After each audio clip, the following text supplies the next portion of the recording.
வணக்கம் மக்களே, big பாஸோட unofficial voting analysis தான் பார்க்க போகிறோம். கிட்டத்தட்ட 4,38,000 வாக்குகள் விழுந்திருக்கு.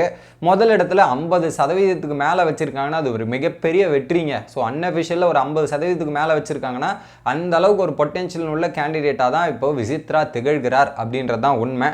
கிட்டத்தட்ட 54.62%, 2,39,623 வாக்குகள்.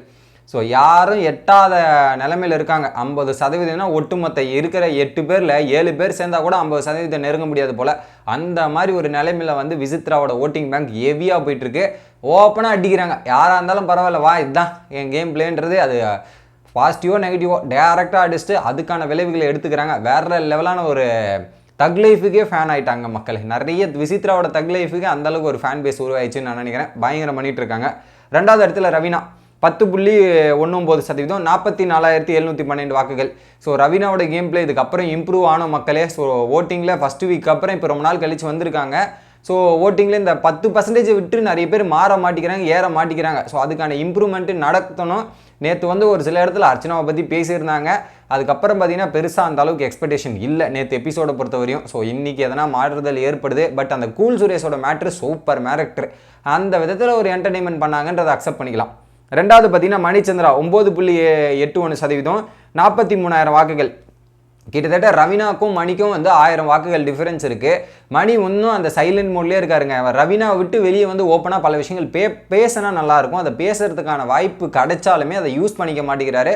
அவர் ஓப்பன் அப் பண்ணால் இன்னும் கொஞ்சம் நல்லா இருக்கும்ன்ற மாதிரி எனக்கு ஃபீல் ஆகுது. அவர் ஓப்பன் அப் ஆவாரா? அடுத்து ஆர்ஜே பிராவோ 6.33%, 27,768 வாக்குகள். ஸோ ஆர்ஜே பிராவோக்கும் மணிக்கும் உள்ள ஓட்டு டிஃபரன்ஸ் வந்து 16,000 வாக்குகள். ஸோ ஆர்ஜே பிராவோ ஒரு மிக்சர் கேட்டகரியில் தான் இருக்கார், ஓகேங்களா. ஸோ அந்த மிக்சர்லேருந்து கொஞ்சம் வெளியே வந்து பேசுப்பா இது பண்ணுப்பா அப்படின்னு எக்ஸ்பெக்ட் பண்ணுறோம். எக்ஸ்பெக்டேஷன் இருக்குது, ஆனால் அதை அவர் பூர்த்தி பண்ண மாட்டார். அவர் லோ பை லோவாக கீழே போயிட்டு இருக்க மாதிரி தான் இருக்குது. இப்படியே நிலைமைன்ட்டு தான் நீ எதுக்கு அந்த ஷோக்கு வந்த அப்படின்ற ஃபீலிங்கே எனக்கு இருக்குது. ஆல்ரெடி வீட்டில் ஒரு பல மிக்சர் இருக்குது, இதில் நீயும் வந்து ஆட் ஆகணுமா? அடுத்து பார்த்தீங்கன்னா பூர்ணிமா 6.3%, 27,628 வாக்குகள். ஸோ நேற்று வந்து பூர்ணிமா மேலே இருந்தாங்க, இன்னைக்கு கீழே வந்திருக்காங்க. ஆர்ஜே பிராவோக்கும் பூர்ணிமாவுக்கும் ஒரு 100 வாக்குகள் தான் டிஃபரன்ஸ் இருக்குது. நேற்று கூட வந்து பூர்ணிமா வந்து அர்ச்சனா கூட எப்படியாவது ஃப்ரெண்ட்ஷிப் ஆகிடலாம், இப்படி பண்ணி ஒரு ஓட்டு வாங்கிடலாம் அப்படின்ற மாதிரி பல திட்டத்தை போட்டு செயல்பட்டு இருக்காங்க. பட் அர்ச்சனா உசாராக எஸ்கேப் ஆகிட்டு நேற்று நைட்டே தரவா அவங்க இந்த மாதிரி பண்ணுறாங்க. நான் அவங்க ஜென்யூனாக இருந்தால் ஜென்யூனு, அவங்க பேசுறது மட்டும் கேட்டுமே தவிர என் மண்டையை கழுவுறது கேம் இன்ஃப்ளூயன்ஸ் பண்ணுறலாம் நான் வரமாட்டேன், அதுக்கு நானும் இடம் கொடுக்க மாட்டேன்ற மாதிரி தெளிவாக அர்ச்சனாவை இருக்குது. ஸோ இவங்க அர்ச்சனாவை வச்சு விசித்ரா அடிக்கலான்னு ஒரு பிளான் போட்டாங்க. அந்த பிளானும் ஃப்ளாஃபாக தான் போயிட்டுருக்கு அப்படின்றது தான். அடுத்து கானாபாலா 4.35%, 19,000 வாக்குகள். ஸோ கானாபாலாக்கும் மற்றும் பூர்ணிமாக்கும் ஒரு 8,000 வாக்குகள் டிஃபரன்ஸ் இருக்குது. ஸோ கானாபாலா தெரியலங்க, பெருசாக எதுவுமே தெரியல. நேற்று என்ன பண்ணாருன்னு யோசிச்சு பார்த்தா நேற்றும் எதுவும் பண்ணல. அந்த விசித்ரா கூட காலைல ஒரு மார்னிங் ஆக்டிவிட்டி டாஸ்க் நடந்தது, அது கூட எபிசோடில் வரல. எபிசோடில் பார்க்கும்போது கானாபாலோட ப்ரெசன்ஸே காணும். அந்த ஒரு டாஸ்கில் இருந்திருப்பார். அதை தவிர்த்து தனித்துவமாக எங்கேயாவது தெரிஞ்சாரான்னு கேட்டிங்கன்னா ஒன்றுமே இல்லை. அடுத்து விக்ரம் 4.21%, 18,000 வாக்குகள். 18,000. ஸோ கானாபாலாவுக்கும் விக்ரமுக்கும் ஒரு 600 வாக்குகள் தான் டிஃபரன்ஸ் இருக்குது. ஸோ எப்போ வேணாலும் மாறலாம். பட் விக்ரம் என்ன பண்ணார் நேற்று, வெறும் ஒன்று பண்ணாருங்க. பிக் பாஸ் சொல்கிற வேலையை செய்கிறாரு. மெயின் டோரை மூடுங்க, பெட்ரூமை மூடுங்க, எல்லா டோரையும் மூடுற வேலை. பிக் பாஸ் வீட்டில் வந்து டோர் மீடும் வேலை பாயாக வந்து இவர் இருக்கார், விக்ரம் அவர்கள். அதை மட்டும் சொல்லி பிக் பாஸும் புரிய வைக்க ட்ரை பண்ணார். நீ டோரை மட்டும் தான் மூடுறதுக்கு இருக்க, வேறு எதுக்கும் இல்லைடா அப்படின்றது புரிய வைக்கிறார். அதை கூட புரிஞ்சிக்காமல் இன்னும் கேம் விளையாடிட்டு இருக்கார் டைட்டில் வின்னர் விக்ரம். கடைசி இடத்துல 4.18 அக்ஷயா 18,343 வாக்குகள்.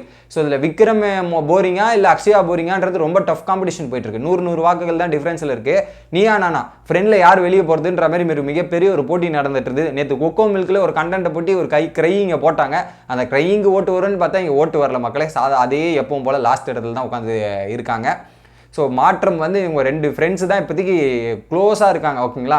நீயா நானா, நீ போறியா நான் போகிறேனா, நீயா நானா அதான் ரேஸ் போடுற மாதிரி இவங்க 2 பேர் எலிமினேஷன் ரேஸ் ஓடுறாங்க. நீ போறியா நான் போறியா, அதில் யார் மொக்கையாக பண்ணுறாங்கன்றதை பார்ப்போன்ற மாதிரி ஒரு சேலஞ்சு போட்டாங்க போல். அதுதான் இப்போதைக்கு நடந்துட்டு இருக்கு. உங்களோட கருத்து என்ன அப்படின்றது கமெண்ட் பண்ணுங்க.